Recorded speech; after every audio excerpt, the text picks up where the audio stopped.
The next thing you're going to do is administer the first dose. I want you to take it out of the package. Take it out of the package. Eric, show me. Okay. Take it out of the package and hold it up. Okay? Hold it up. You will notice there is no cap. You don't shake it. You don't get, there's one dose in there, so don't pre-squirt it. Okay, one dose in there.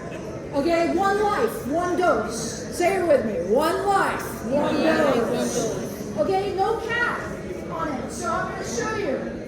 This is easier than fluticasone, the nasal spray. So you're just going to put your thumb on this and hold it up in the air.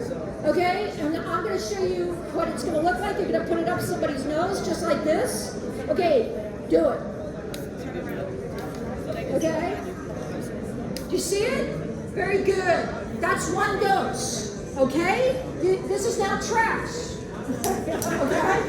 All right, now what you're going to do, the person's not breathing yet. Okay? So we did one dose, but they're not quite breathing yet.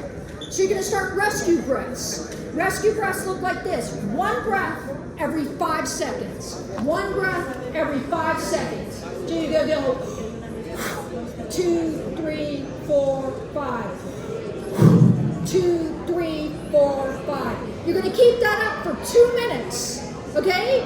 Hopefully they're going to start breathing on their own. If they don't, you're going to take your naloxone. Give them a second dose. There's 2 doses in your kit. Okay? So you're going to wait 2 minutes, give them a second dose. You're monitoring, and you're going to say, like, okay, are they breathing or are they not? Okay? So same nostril, different nostril, doesn't matter. Okay? Either nostril, doesn't matter. Okay, so now you're going to continue rescue breathing. 2, 3, 4, 5. 2, 3, 4, 5.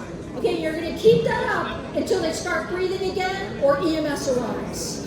Now, sometimes it is true that you may have more than one. You might need more than 2 doses. That is possible. Okay, but you're going to give them all the naloxone you have in your kit, and you're going to keep breathing. You can breathe for this person if you have to. Okay, try to get help so that you can keep breathing for that person until 1, they breathe on their own, okay, or 2, EMS arrives. When EMS arrives, next slide. Sorry, you're going to put them in the recovery position. The recovery position is going to ensure that their face doesn't roll into the carpet so that they keep breathing. And if they go through withdrawal, they could aspirate their vomit. So this keeps them from aspirating vomit. Okay, what questions do you have? Talking about calling for 911, if you are at that patient and you holler, somebody call 911, half of the people won't do it. What you need to do is point at someone and tell them, I need you to call 911. You can do this yourself if you have to. I've done it many times. My last reversal was in the parking lot of HCA Northwest in Houston.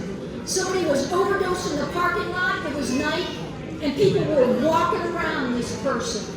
Okay, I could see the ER doors from where I was. I called EMS, and they're like, where are you? I'm like, I'm in the parking lot in Northwest. They still had to come anyway. And so it still took a good 15 minutes for EMS to transport this person 500 yards to the ER at Northwest. You can do this by yourself if you have to. My daughter just did this by herself at Sam Houston State University, okay? So you can do this if you have to. You can breathe for this person if you have to, okay? What other questions do you have? Ask me anything. Can we take like overdose or? So in your kit, I have a pair of gloves so that you don't actually accidentally, touch anything that's on it. Additionally, I highly recommend getting a 25-cent face shield. So when you do rescue breaths. However, remember what the ER doc said, Dr. Green. Incidental contact with this.